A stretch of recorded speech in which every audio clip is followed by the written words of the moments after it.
사무엘상 제18장 1절에서 9절 말씀이 되겠습니다. 사무엘상 제18장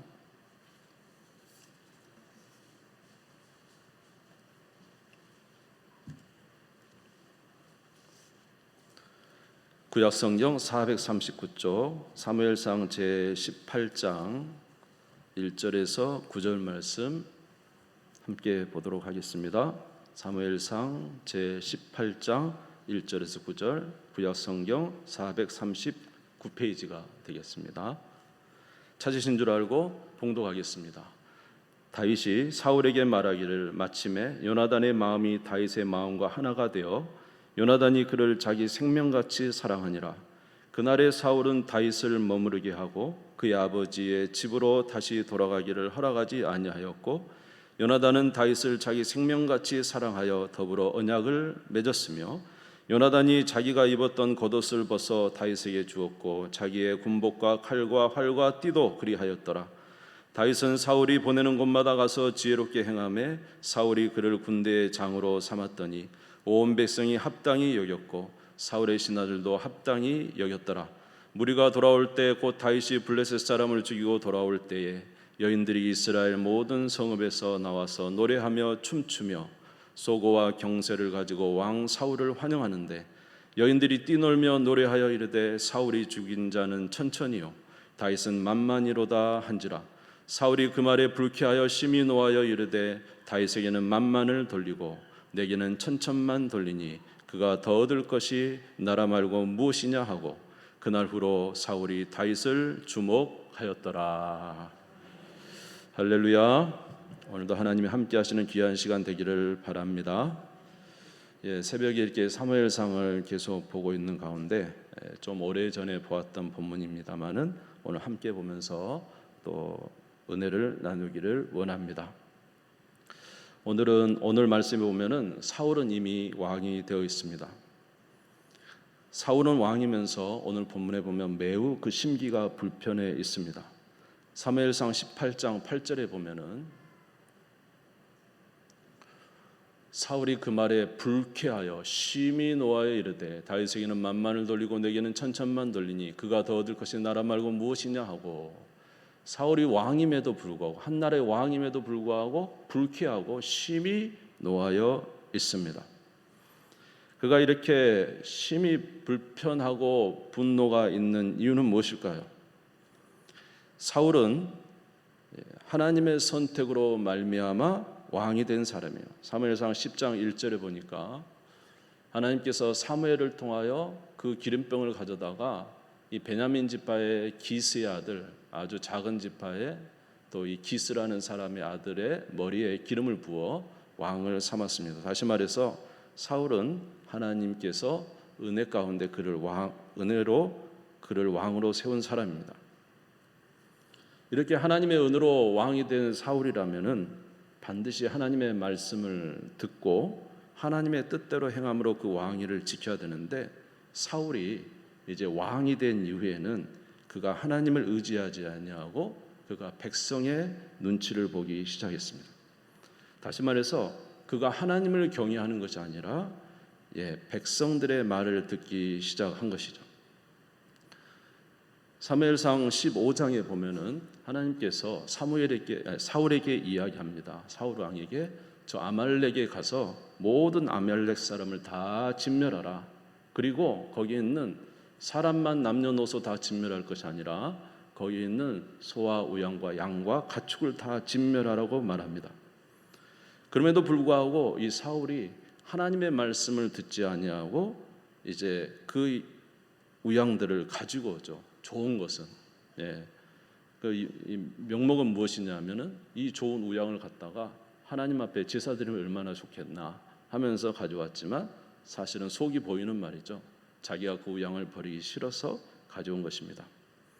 그래서 사무엘이 이 사울 왕에게 물어봅니다. 왜 당신이 하나님의 말씀을 따라서 이것들을 진멸하지 아니하고 이 우양을 가지고 왔습니까? 라고 물어보니까 사울 왕의 대답이 이것입니다. 사무엘상 15장 24절을 보겠습니다. 15장 24절 우리 같이 한번 읽겠습니다. 시작. 사울이 사무엘에게 이르되 내가 범죄하였나이다. 내가 여호와의 명령과 당신의 말씀을 어긴 것은 내가 백성을 두려워하여 그들의 말을 청종하였음이니이다. 사울 왕이 하나님의 명령을 어기고 그 위왕을 가져왔던 이유는 뭐냐면 백성을 두려워하여 그들의 말을 청종하였다는 거죠. 사울은 하나님의 은혜로 하나님이 세우셔서 왕이 되었는데 이제 왕이 되자 그는 자기 왕위를 튼튼하게 유지하는 길은 사람의 평판이었던 것이죠. 다시 말해 백성들이 사울에 대해서 좋은 평판, 또 사울이 왕으로서 좋다라는 그 평가를 받기 위해서 이제는 하나님의 말씀을 버리고 누구의 말을 따랐어요? 그 백성의 말을 따랐다. 백성을 두려워하여 백성의 말을 청종했다. 이렇게 말하고 있습니다. 사울은 그 이후로도 이제 열심히 그 땅에서 전투했습니다. 그는 14장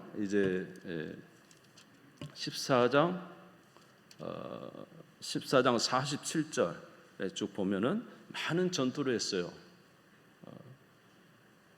모압과 전투를 했고 암몬과 전투를 했고 에돔과 전투를 했고 소바와 블레셋과 아말렉과 전투를 하면서 그 주변에 있는 여러 나라들과 전투를 하면서 이제 승리하고 또 열심으로 이렇게 힘써 했습니다. 그 모든 전쟁은 이제 전쟁을 승리함으로 인해서 백성들이 자기를 칭송하고 한 나라의 왕으로 세워주는 일이 되기 때문에 그 전쟁에 계속적으로 최선을 다했던 것이죠. 이렇게 자기는 힘을 써 모든 백성들이 기뻐하는 전쟁을 하여 왕으로 옹립이 되고 또 모든 백성이 좋아하는 것을 선택하여 위왕을 가지고 오고 이렇게 하면서 자기의 왕위를 튼튼하게 세우고 또 그렇게 살아왔던 것입니다.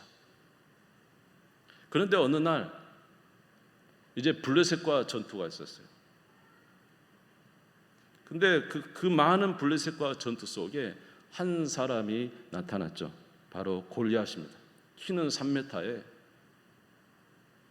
모든 전체적인 갑옷을 입고 배틀째 같은 창을 들고 또 단칼을 들고 나와서 40일 동안 조속으로 이스라엘 백성들을 조롱하면서 너희 중에 나를 대적할 수 있는 자가 나와라. 만약 내가 나를 이기면 너희가 전쟁에 승리하는 것이요 너희가 보내는 그 사람을 내가 이기면 너희가 패하는 것이다. 나는 너희를 조롱한다. 다시 말해서 너희가 하나님의 여호와의 군대라고 하는데 내가 내 신 다곤을 통해서 너희를 경멸한다 하면서 조속으로 나와서 이스라엘 군대를 멸시하는 그때에 아무도 나가서 이 골리앗과 싸우지를 못했습니다. 이스라엘 백성의 어깨만큼 하나 더 큰 사울도 이때는 골리앗과 나가서 싸우지 못하고 숨어 있었죠. 그런데 그때 누가 나타난 거예요? 소년 다윗이 나타난 거죠. 소년 다윗이 나타나서 골리앗을 무너뜨린 것이죠. 무엇을 가지고 왔습니까? 막대기와 물맷돌 가지고 그 엄청난 골리앗, 그 거대한 장대한 사람, 그 많은 갑옷 있는데 이 조그만 소년이 얼굴이 붉고 용모가 아름다운 이 다윗이 막대기와 물맷돌 5개, 돌 5개 들고 가서 골리앗을 쓰러뜨려 버린 것이죠. 그래서 이렇게 골리앗이 쓰러지고 나니까 어떻게 됩니까? 온 백성이 일어나서 이제 블레셋을 향하여 돌진하게 됐고 그 전쟁에 승리하게 됩니다. 이로 인하여 모든 백성이 이제는 나와서 기뻐서 이제 찬송하며 찬양하며 노래를 부르기 시작합니다. 그 노래의 내용이 무엇입니까? 사무엘상 18장 6절에서 7절 말씀입니다. 같이 한번 읽겠습니다. 시작. 무리가 돌아올 때 곧 다윗이 블레셋 사람을 죽이고 돌아올 때에 여인들이 이스라엘 모든 성읍에서 나와서 노래하며 춤추며 소고와 경새를 가지고 왕 사울을 환영하는데 여인들이 뛰놀며 노래하여 이르되 사울이 죽인 자는 천천히요 다윗은 만만이로다 한지라.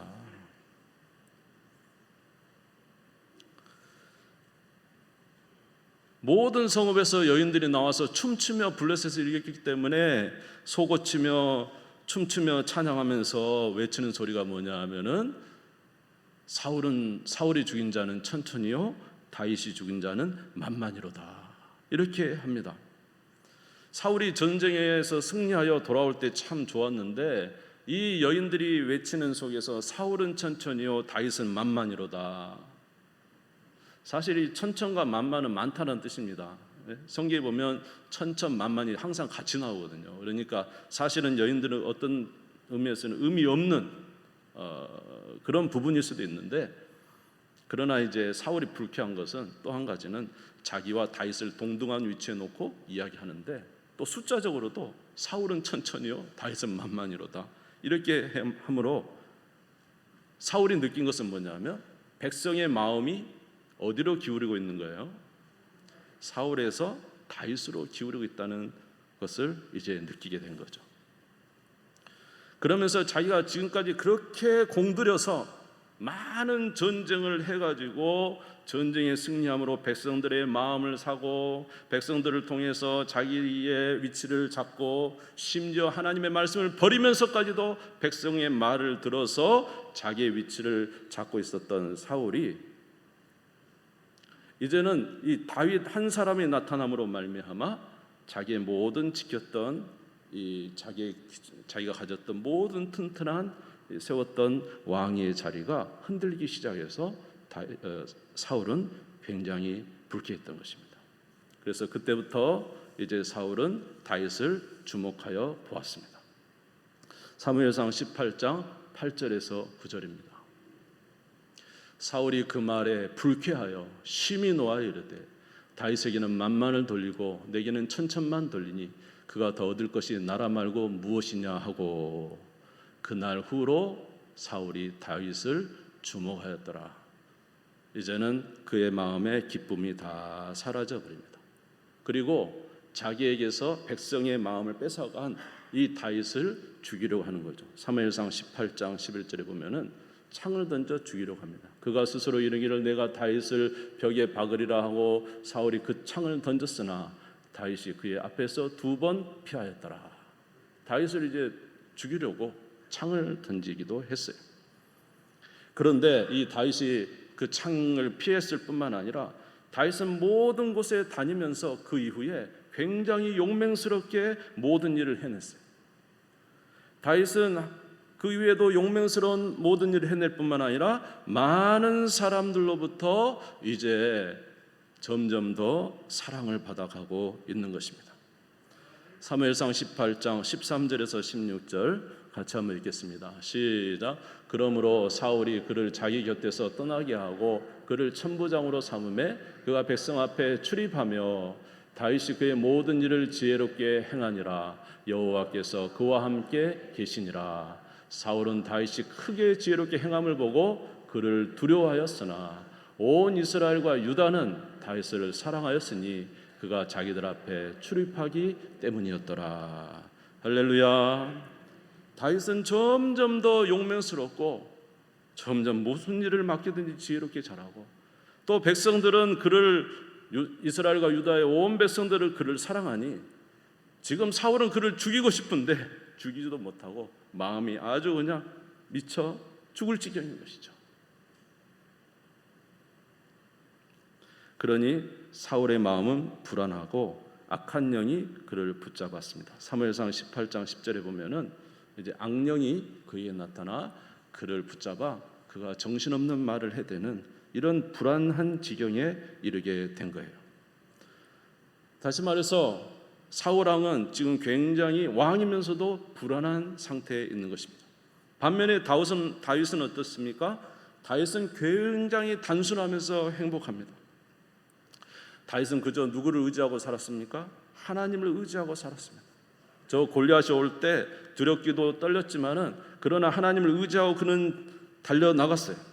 사무엘상 17장 45절에 보면은 너는 칼과 창과 단창으로 나오지만은 나는 만군의 여호와의 이름으로 나간다 하고 믿음으로 나갔더니 하나님을 의지하고 나갔더니 하나님께서 그에게 큰 은혜를 주셨어요.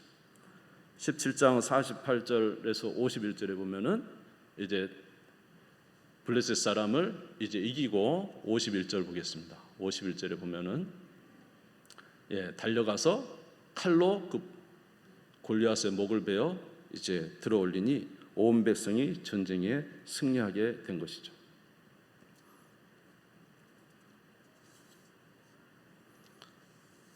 사랑하는 성도 여러분, 우리는 무엇을 의지하는가가 굉장히 중요합니다.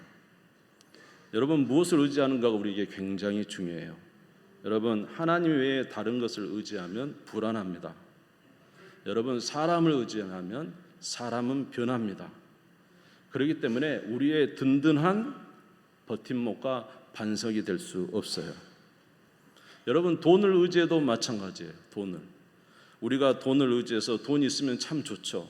그러나 돈이 우리의 생명을 보장하지 않습니다. 우리에게 돈이 많아도 우리에게 기쁨이 있을지 모르지만 우리의 생명까지 보장하지 않아요. 그래서 그 농부가 농사를 짓고 큰 부유한 상태에 있었을 때 다시 저장 창고를 짓고 수많은 것을 지어놨어도 하나님께서 그날 밤에 그 영혼을 불러가시니 그 많은 재물과 그 곡식이 그를 지지해 주지 못했어요. 아멘.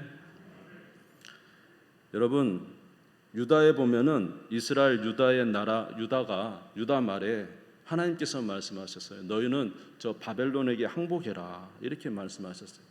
그러나 유다 백성이 끝까지 누구를 의지하냐면 저 강대국 저 아래에 있는 애굽을 의지합니다.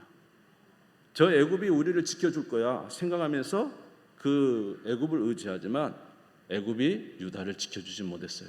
오히려 하나님의 말씀대로 바벨론에 항복해 간 그들만 살아남고 나머지들은 처참하게 멸망당한 것을 우리가 알 수가 있습니다. 여러분, 우리가 사람을 의지하면 사람은 변합니다. 돈을 의지해도 돈도 우리를 완벽하게 우리를 지탱해 주지 못해요. 이 세상에 있는 그 힘센 그 누구를 의지해도 그것이 그런 권력이 우리의 힘을 붙잡아 줄 수가 없어요. 여러분, 우리를 지켜줄 수 있는 분은 오직 하나님, 영원토록 변하지 않는 하나님인 것을 믿으시기를 주님의 이름으로 축원합니다. 야고보서 1장 17절에 보면은 하나님은 변하지 않으시는 분이라고 말씀하셨어요. 온갖 좋은 은사와 온전한 선물이 다 위로부터 빛들의 아버지께로부터 내려오나니 그는 변함도 없으시고 회전하는 그림자도 없으시니라. 이 세상의 모든 것이 다 변하지만 누구는 변하지 않아요? 하나님은 변하지 않아요. 사람은 변하지만 누구는 변하지 않아요? 하나님은 변하지 않아요. 왜 이렇게 아멘이 없으십니까? 네. 사람은 때에 따라서 변합니다. 그러나 하나님은 변하지 않습니다. 하나님 의지하시기를 주님의 이름으로 축원합니다. 우리가 왜 또 하나님을 의지해야 됩니까? 하나님이 모든 것의 주권자이기 때문에 그래요. 모든 주권자가 누구라고요? 하나님이라는 거죠. 사울도 자기를 세운 사람이 누구예요? 하나님이 자기를 세웠잖아요. 아멘. 우리의 삶을 인도하고 계신 분이 주권자가 누구십니까? 하나님이시잖아요. 그러면 하나님을 의지해야 되는데 때가 되니 사람을 의지하고 다른 것을 의지하니 그것이 변할 때 그동안 의지했던 모든 것이 이제 사라져버리고 마는 거죠. 시편 75편 6절에서 7절에 보면은 물은 높이는 일이 동쪽에서나 서쪽에서 말미암지 아니하고 남쪽에서도 말미암지 아니하고 오직 재판장이신 하나님이 이를 낮추시고 저를 높이시느니라. 누가 높이시고 누가 낮추신다고요? 하나님이 높이시고 하나님이 낮추시는데 이 사울이 말입니다. 자기가 이제 왕이 되니까 하나님을 버리고 눈에 보이는 사람을 의지했다는 거죠. 오늘 눈에 보이는 그 무엇인가를 의지했다는 거죠. 그런데 그것이 변해버리니까 이제는 모든 것을 하루아침에 잃어버린. 그래서 그가 마음에 심히 불쾌하고 분노하고 화가 일어난 것입니다. 하나님은 살리시기도 하시고 죽이시기도 하시고 높이시기도 하시고 낮추기도 하시고 부하기도 하시고 가난하게 하시는 분이 누구예요? 하나님이시라고 했는데, 할렐루야. 사울 왕을 폐위시키고 다윗을 왕으로 세우시는 분이 누구예요? 하나님이시잖아요. 사무엘상 16장 1절에 보면은 여호와께서 사무엘에게 이르시되 내가 이미 사울을 버려 이스라엘 왕이 되지 못하게 하였거늘 내가 그를 위하여 언제까지 슬퍼하겠느냐. 너는 뿔에 기름을 채워 가지고 가라. 내가 너를 베들레헴 사람 이새에게로 보내리니 이는 내가 그의 아들 중에서 한 왕을 보았느니라 하시니라. 하나님께서 이제 사울을 폐위하시기로 작정하니 그 누구도 하나님의 의사를 막을 사람이 없죠. 주권이 누구에게 있습니까? 하나님께 있습니다. 우리 성경에 보면 다니엘서에 보면은 바벨론 그 큰 나라, 엄청나게 큰 나라죠. 바벨론. 뭐 유다하고는 비교가 되지 않는 그렇게 큰 바벨론의 느부갓네살도 하나님이 그를 낮추시기로 작정하니까 짐승처럼 되어버렸어요. 그 큰 왕이 말입니다. 하나님께서 그의 정신을 잠깐 나가게 하니까 짐승처럼 밖에 나가서 이슬을 맞으면서 잠을 자고 손톱이 독수리 발톱되고 머리가 그냥 완전히 새 머리처럼 돼가지고 살아요.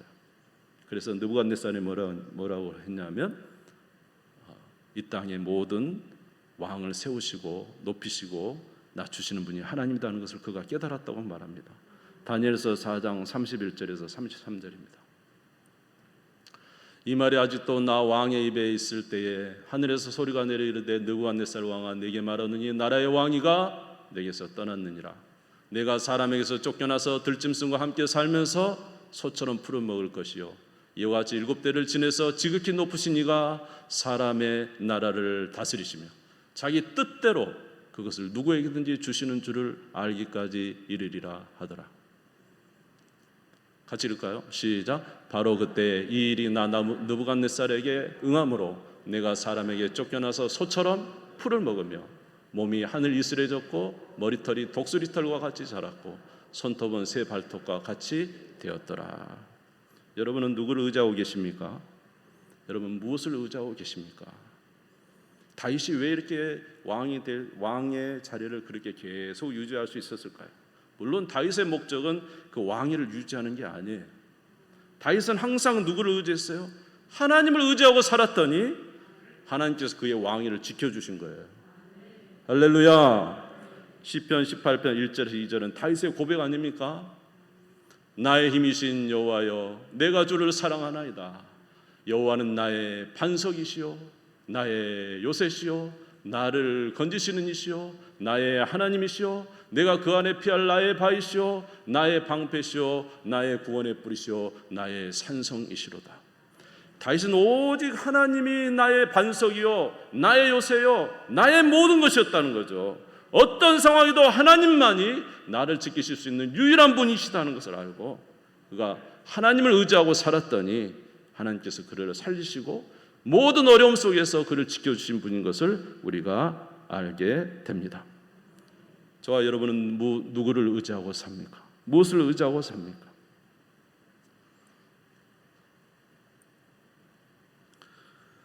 우리가 주님을 믿는다고 합니다. 그러나 우리가 주님을 믿으면서도 이 세상 것을 또한 함께 겸하여 섬기는 때가 있죠. 저도 제 삶을 돌아보면은 저는 어렸을 때부터 교회에서 이제 신앙생활을 해왔기 때문에 예수님을 잘 알고 예수님을 믿었습니다. 그럼에도 불구하고 저는 하나님께 제 자신을 온전히 다 드리지 않고 하나님을 믿는 것은 믿은 것이고 내가 이 삶에서 추구하고 싶은 거 내가 이 세상에서 정말로 이루고 싶은 그것을 목적을 정해놓고 그것을 향해서 막 달려갔어요. 열심히 달려갔어요. 공부도 열심히 했고 나름대로 정말로 성실하게 살았고 그러면서 기도하면서 하나님 나를 도와주십시오.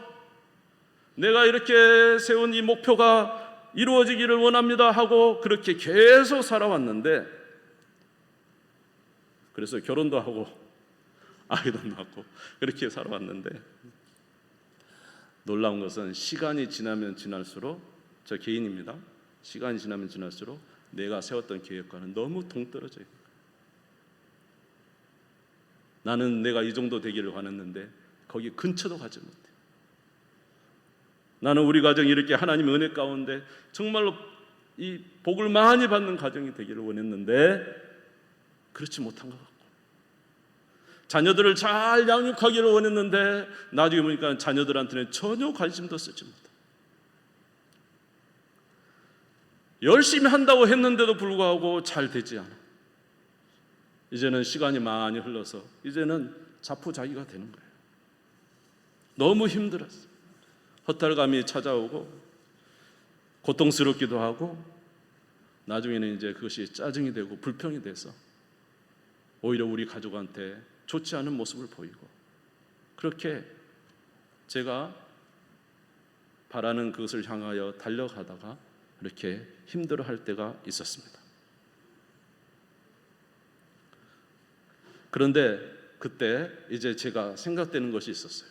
그것이 무엇이냐면, 이제 제가 나의 어떤 목적을 향하여 그것을 의지하여 달려가는 것이 아니라 우리 하나님을 나의 반석으로 삼자.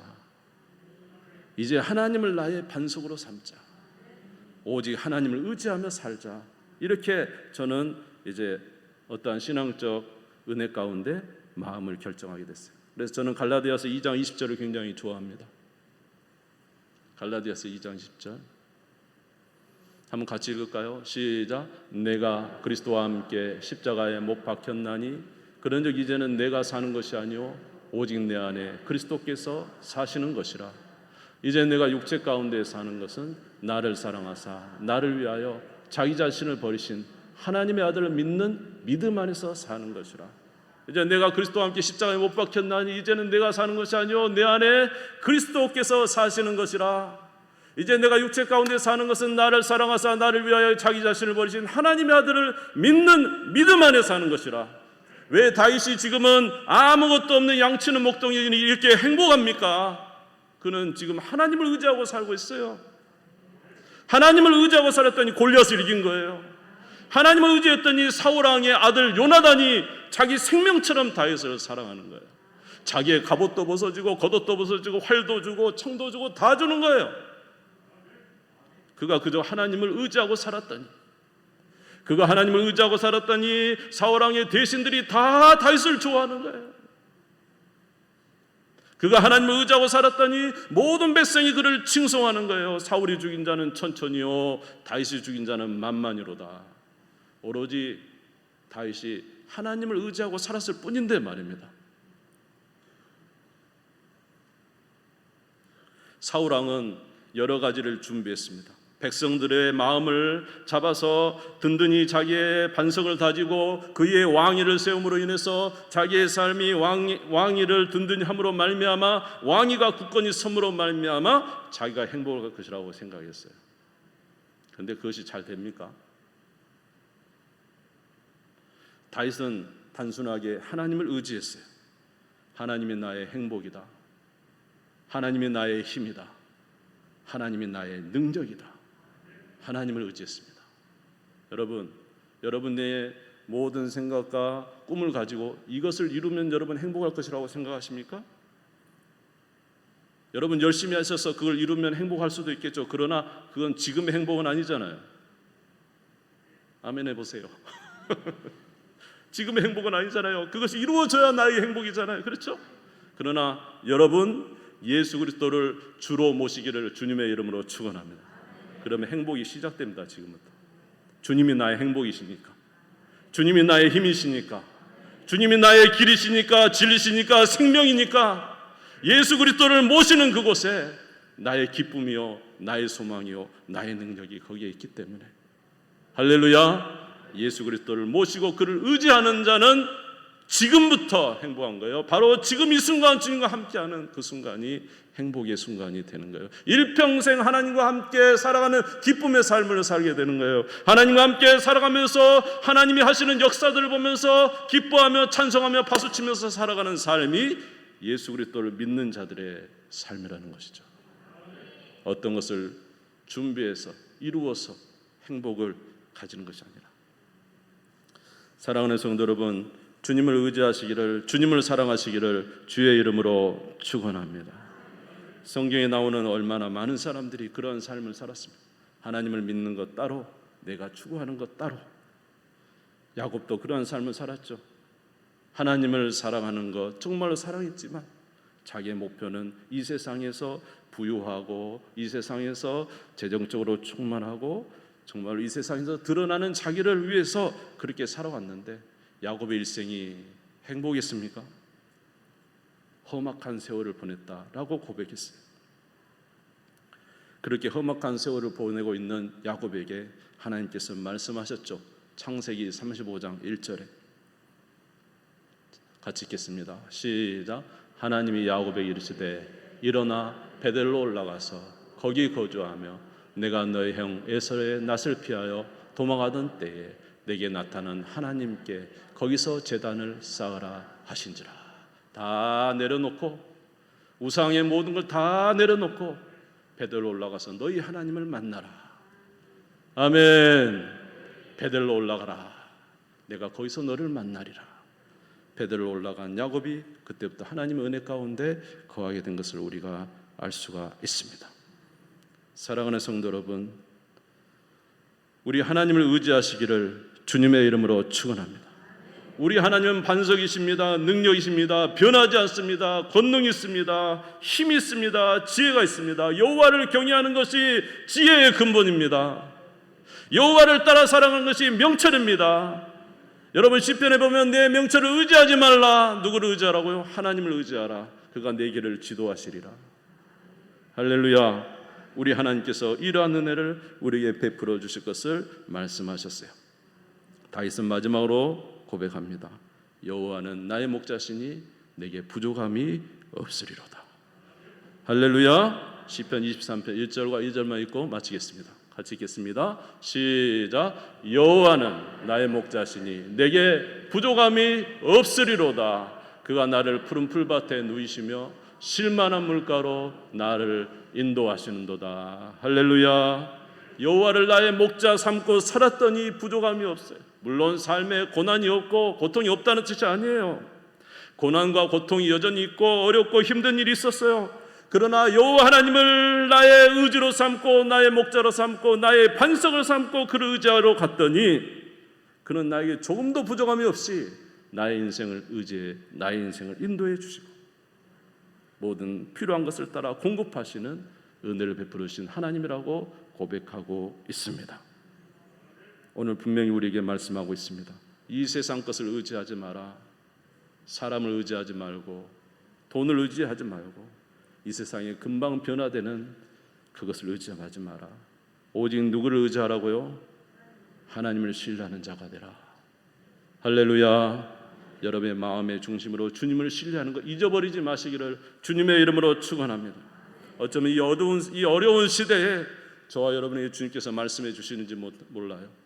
우리가 정말 이 어려운 세대를 살아가면서 하나님을 경외하는 그 마음을 잃어버렸는지 몰라요. 그래서 주님께서 우리에게 말씀해 주시는 거예요.